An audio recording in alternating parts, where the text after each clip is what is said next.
An album a day is my exploration into the Korean music scene. This podcast will cover mainstream, indie, and some underground artists within the scene and provide both factual and opinionated commentary. The biggest benefit to sharing my thoughts this way is that it will hopefully expose you to more great music and exploration of your own. Several days have passed and we're back with the show. In a world where fast and consistent content rules the land and attention spans are shorter than ever, I thank you for being a positive audience and your willingness to wait for me. Now, on this National Teachers Day, allow me to turn your attention back to where we left off, class. After School's discography continues right after the drop. You're tuned into an album a day. Show start. Hey y'all, we've reached the debut studio album Virgin, a whopping 13-track experience on both Pledis Entertainment and Low-End Entertainment labels.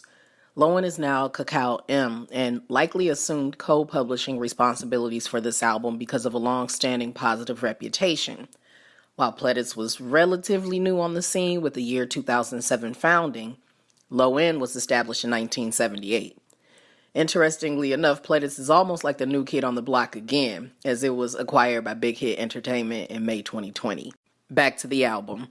The studio album is less than an hour long, but delivers a solid experience. Approaching this April 29, 2011 release date began in 2009, thus setting the scene for anticipation. The group's ninth member, E-Young, was introduced during this era, and there were other big moments for After School, such as their leader's debut solo project and the first full-length album for subunit Orange Caramel. The group was riding a buzz wave, and audiences wanted to hear what was next. 9 new tracks were released, including 2 as solos for members Raina and Jung-ah, and 3 songs were re-recordings.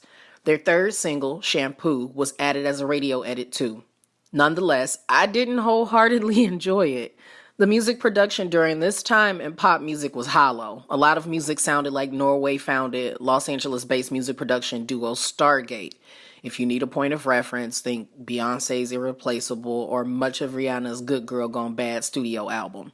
This production style caters to crafting for lyrics and not for musicality. As a music producer who's focused on instrumentals, I don't prioritize space for lyrics, but for the various instruments to do the talking. I acknowledge my bias in this review, but I also admit boredom with hearing limitations in vocal arrangements as well for After School. They did not attempt anything too drastic.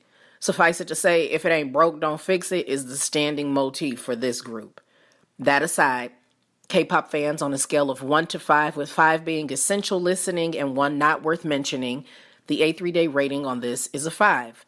The energy of the album is consistent, and though there is a perceived tendency to end on a mellow track, the closing track brings the continuity full circle. Some versions will have the radio edit of Shampoo as the close, while others will experience a selection of instrumentals from the album. Whether in hard copy or digital form, the choices work. I don't have to be a big fan of the album to acknowledge this fact. Maybe you'll feel the same way? Give it a listen and then let me know. The hashtag A3Day Highlights playlist on Spotify is finally updated and features a few tracks from this album. I'll catch you in the next episode. Bye, y'all. Your favorite foreign Korean music historian exploring all the industry from A to Z.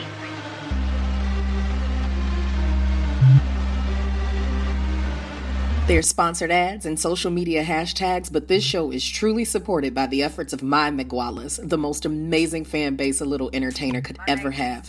Special shout out to my Patreon patrons, the student body, the scholars, and the staff who keep my vision of becoming your favorite foreign Korean music historian exploring all the industry from A to Z a real thing. If you're interested in supporting the growth of this content, please visit patreon.com/multifacetedacg. And for as little as $1 a month, you can get in on the magic too.